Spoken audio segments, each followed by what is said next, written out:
Hello students, आज हम बात करेंगे रस छंद अलंकार जो आपकी कक्षा 12 के हिंदी व्याकरण में आता है पेपर में। आपका जो हिंदी का पेपर होगा उसके अंदर रस 2 नंबर का, छंद 2 नंबर का और अलंकार 2 नंबर का, ये तीनों मिलाकर 6 नंबर के होंगे। जो 6 नंबर आपको बहुत आसानी से मिल जाएंगे। आपको बस ये 3 चीज़ें अच्छे से कर जानी है। अगर आप वीडियो में भी एक दो बार रिवाइज कर लेंगे तो आप उससे भी अपने पेपर में कर आ जाएंगे आसानी से, और आपको 6 नंबर बहुत आसानी से मिल जाएंगे। तो आप देखिए, सबसे पहले करेंगे हम हास्य रस। हम 2 रस, 2 छंद और 2 अलंकार करेंगे इस वीडियो में। सबसे पहले हास्य रस। काव्य को सुनने पर जब हास्य की उत्पत्ति या हास्य से आनंद या भाव की अनुभूति होती है तो इसे हास्य रस कहते हैं, या फिर इस अनुभूति को हास्य रस कहते हैं। ओके। और इसका जो सबसे इजी उदाहरण है वो है, बुरे समय को देखकर गंजे तू क्यों रोए, किसी भी हालत में तेरा बाल न बांका होए। आपको इसमें भाव भी लिखना है, स्थायी भाव हास्य है इसका। अब हम करेंगे करुण रस। करुण रस, करुण रस की परिभाषा यह रही, किसी प्रिय व्यक्ति या वस्तु के निकट न होने या नष्ट हो जाने पर हृदय में जो भाव उत्पन्न होता है वही शोक है।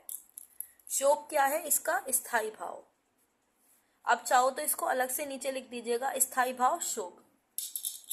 जब शोक नामक स्थायी भाव विभाव, अनुभव व संचारी भाव से संयोग करता है उस स्थिति को करुण रस कहते हैं। आप इसको 2 बार पढ़िए, आपको ये बहुत आसानी से याद हो जाएगा। उदाहरण, शोक विकल सब रोहिणी रानी, रूपु सीलु बलु तेजु बखानी, करही विलाप अनेक प्रकारा, परिही चूमी तल बारही बारा। ये रहा आपका करुण रस। अब करेंगे हम छंद। छंद, छंद में सबसे इम्पोर्टेंट है चौपाई छंद और दोहा छंद। आप सबसे पहले करेंगे चौपाई छंद। ये सबसे इम्पोर्टेंट छंद है, रस है, अलंकार है। अगर आप ये भी कर चले जाएंगे तो आपके पेपर में आ जाएगा, क्योंकि चॉइस दी हुई होती है एग्जाम के अंदर। चौपाई सममात्रिक छंद है। चौपाई सममात्रिक छंद है। इसमें 4 चरण होते हैं।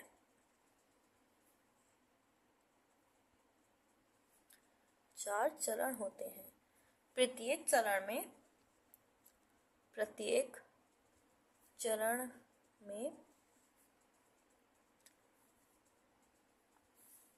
16 मात्राएं होती हैं। 16 मात्राएं होती हैं।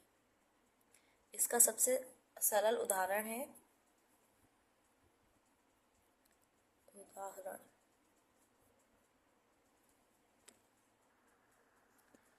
तो उसका उदाहरण है, बंदौ गुरु पद पदुम परागा, सुरुचि सुवास सरस अनुरागा, अम्य मुरिम्य चूरन चारु समन सकल भाव रूज परिवाना। तो इसके अंदर आप देखिए कि इसके अंदर दोनों में ही 4 चरण हैं, 1 2 3 4।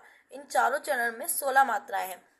और ये जो मैंने एस की तरह बनाया है, ये 2 मात्राओं को दिखा रहा है। ये जो 1 है, ये 1 मात्राओं को। आप मात्राओं को गिनना सीखिए।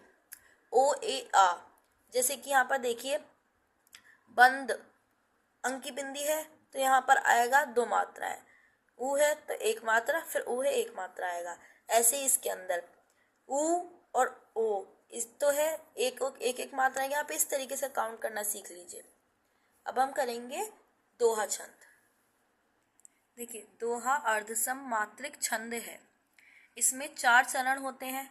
4 चरण सेम जैसे कि चौपाई छंद में होते थे, ऐसे इसके पहले और तीसरे चरण में 13 मात्राएं होती हैं, पहले और तीसरे चरण में। और दूसरे तथा चौथे चरण में 11 मात्राएं होती हैं। अब इसका मैं सरल सा आपको उदाहरण लिखकर दिखा देती हूँ। मेरी भाव बाधा हरो, राधा नागरी सोई, जा तन की झाई, पर सयामु हरित दुति हुई। देखिए, इसके अंदर आप मात्राएं गिन लीजिए, 2 और 2 4, 5 6 7 8 9 10 11 12 13। कौन कौन से चरण में? पहले और तीसरे चरण में होनी थी आपकी 13 मात्राएं। 2 3 4 5 6 7, 8, 9, 10, 11, 12, 13। जैसे कि इसके अंदर पहले और तीसरे चरण के अंदर है आपकी 13 मात्राएं, दूसरे और चौथे चरण के अंदर है आपकी 11 मात्राएं। बहुत ही सरल है, आपको इसको पेपर में जरूर कर आना है, इससे आपके 6 नंबर पक्के होने हैं। अब हम करेंगे आपके दो सबसे इम्पोर्टेंट अलंकार हैं, अनुप्रास अलंकार और यमक अलंकार। अब सबसे पहले देखिए अनुप्रास अलंकार। परिभाषा अनुप्रास अलंकार की, व्यंजन वर्षों की आवृत्ति व्यंजन वर्णों की आवृत्ति को अनुप्रास कहते हैं, अर्थात जहाँ समान व्यंजन वर्णों की आवृत्ति होती है वहां पर अनुप्रास अलंकार होता है।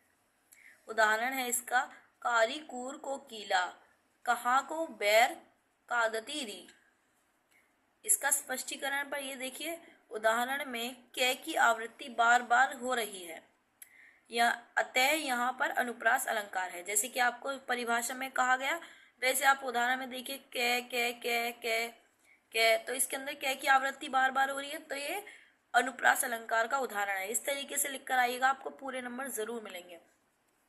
अब आप करेंगे यमक अलंकार। यमक अलंकार की परिभाषा है, जिस काव्य में एक ही शब्द की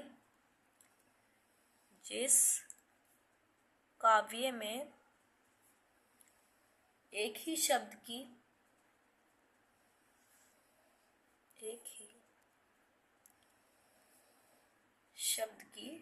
पुनरावृत्ति होती है। पुनरावृत्ति जरूर ध्यान से देख लीजिएगा, सही से सेम इसी तरीके से लिख कर आनी है। बच्चे काफी दफा एक बार तय बना देते हैं तो उनका गलत हो जाता है, जबकि उन शब्दों का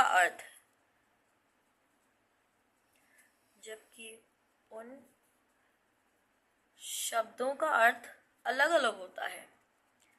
शब्दों का अर्थ अलग अलग होता है, तो उसे यमक अलंकार कहते हैं। जैसे कि आप ये लिख लीजिएगा, तो उसे यमक अलंकार कहते हैं। उदाहरण के लिए आप लिखिए, जैसे कनक कनकते 100 गुनी, कनक कनकते 100 गुनी,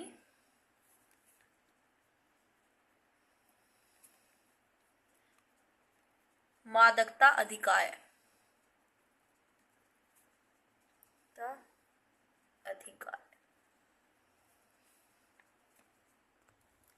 या खाए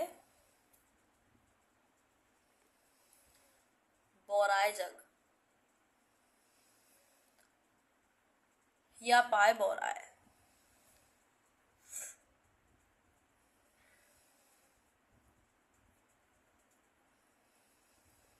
तो स्टूडेंट्स, आपको जो ये तीनों रस छंद अलंकार, इनके दो सबसे इम्पोर्टेंट मैंने आपको बता दिए हैं। आपको ये एग्जाम में जरूर कर आने हैं। आप इसको एग्जाम से पहले भी अगर देख रहे हैं, 1 दिन पहले 2 दिन पहले, तो आप इस वीडियो को 2-3 बार लगातार देख लीजिए, आपको आसानी से याद हो जाएंगे, आपको रटने की भी जरूरत नहीं पड़ेगी।